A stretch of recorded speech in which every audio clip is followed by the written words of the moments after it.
I don't think I'd ever be recording one of these videos. I love Italy after all, and I'm the first person to say that it's one of the best decisions that I've ever made to move here. But that doesn't mean that I'm not going to have off days. And the last couple of weeks, I've really found that Italy has got my goat. If you don't know what get my goat means, it's a British idiomatic expression that basically means something irritates you.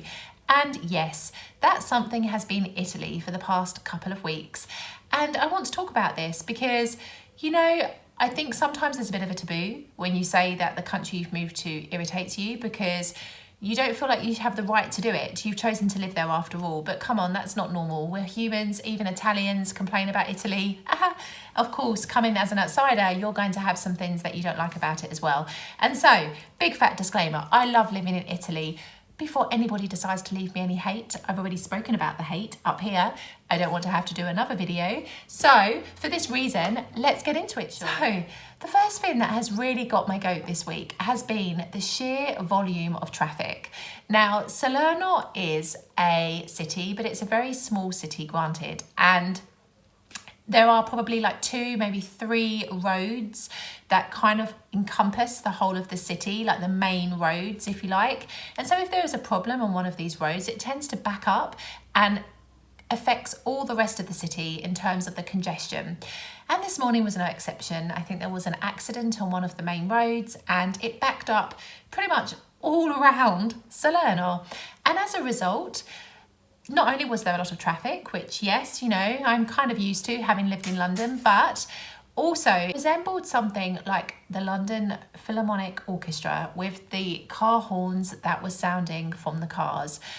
I don't know how to break it to you, but it doesn't matter if you hit your car horn for 5 seconds, 10 seconds, 1 minute. It doesn't make the traffic disappear. Disclaimer. Because honestly, it was ridiculous. I was trying to teach and all I could hear was like, meow, meow, meow. Like, come on, there's obviously a problem. That's why the cars aren't moving. And it's really funny because when I travel with my boyfriend and he drives, he's Sicilian. Don't upset a Sicilian. If somebody beeps at him because he's stuck in traffic, he will literally mumble something in Sicilian dialect and be like, brrr, like, oh, I can fly. So yes. It stresses a lot of people out and it's just so unnecessary. Like, less of the car horn. If there's a traffic jam, you've just got to find some patience, okay? First gripe done. Second gripe, the second thing that has got my goat this week has been crossing the road.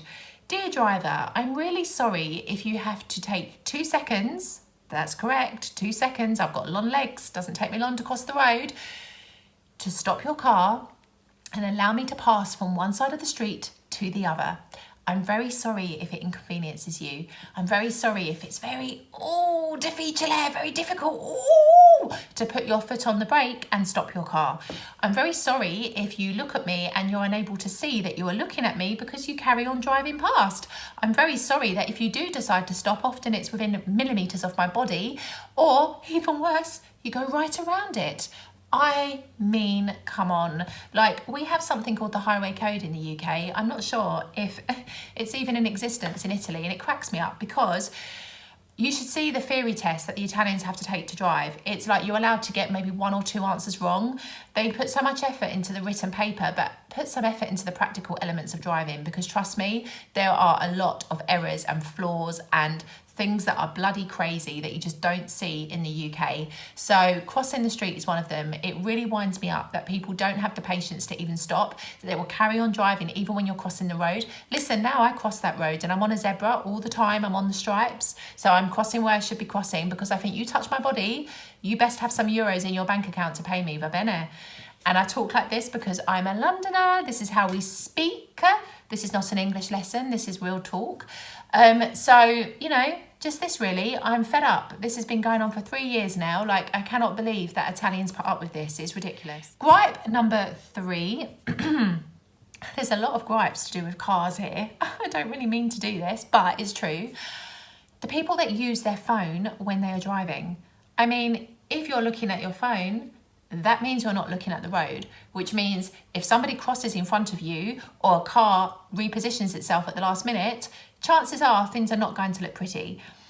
I'm so grateful that Italy have woken up and decided to impose heavier penalties for those people caught using their phone at the wheel of the car, or I think they're considering it. I'm not sure it's been passed as legislation yet, but in the UK it's like something, I think it's something like 6 points on your license if you're caught with your phone, like when you're driving. Like, it's taken really seriously, and for good reason as well.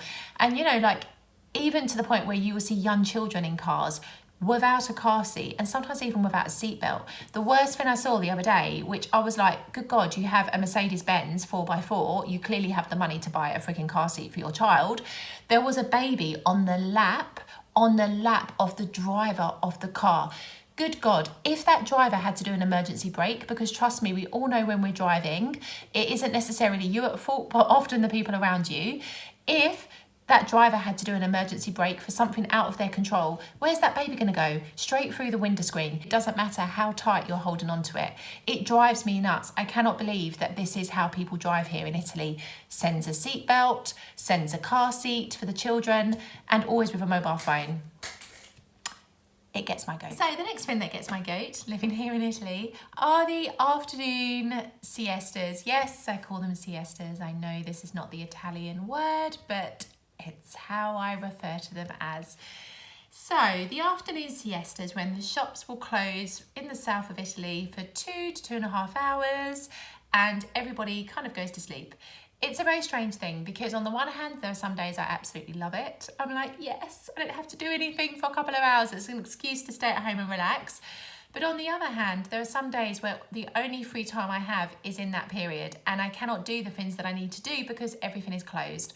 I find it frustrating. It gets my goat. I'm not happy because I want to have the freedom to shop when I want to shop. Like, you know, I don't shop at unreasonable hours. I'm not expecting to go out at 11 p.m. at night and to go to the beauty shop. I go during the day, and that's when I expect things to be open. So it's a whole different world living in Italy, and this is something that in these past couple of weeks has really irritated me, because I've been so busy with work that the only moments of free time that I've had have literally been in those hours when I can't do anything. So the last thing that really gets my goat for this episode, I don't like to dwell on negativity for too long. If you watch my videos, you'll understand, but hey ho. It's the mindset of some Italians here. This may well be very exclusive to the south of Italy, I'm not sure. Of course, I can only talk about the south of Italy because that's where I live. I don't have experience of living in other parts of Italy. But the thing that really gets my goat about the mindset is how people embrace this victimhood. So people won't start businesses because they don't have the money, or because it's difficult, or because the bureaucracy, or because of X, Y, Z. There's always a reason external to themselves as to why something can't be done. Now, I want to tell you that this is something that I used to buy into. I used to believe that it was the government's fault in the UK when I couldn't do something, that it was the economy, it was the budget, it was all of these other factors, but not me. No, I had nothing to do with it as to why I couldn't achieve what I wanted, absolutely nothing. And then I did some personal development work and I learned a lot about mindset, and I discovered that actually, do you know what? I was playing the role of a victim. I wasn't taking responsibility for my actions. I wasn't looking at my life from a space of recognising that I was responsible for everything that I did. And when I really learnt about that, it changed everything for me. So, you know, now when people come to me and they say they can't do something because of X, Y, Z, I'm literally going to be like, okay, what can you do? Because trust me, there's always something that you can do. And, you know, I'm not saying life in Italy is easy. It isn't. I know that there are lots of problems with bureaucracy, underpayment, etc., etc. However, you find these problems in many other parts of the world. It's not exclusive to Italy, even if sometimes it feels that way. And I think the thing is, you have to take ownership of your life, and you have to recognise that if you are not happy about something in your life, it's not to sit there and in a passive state blame everybody else but yourself.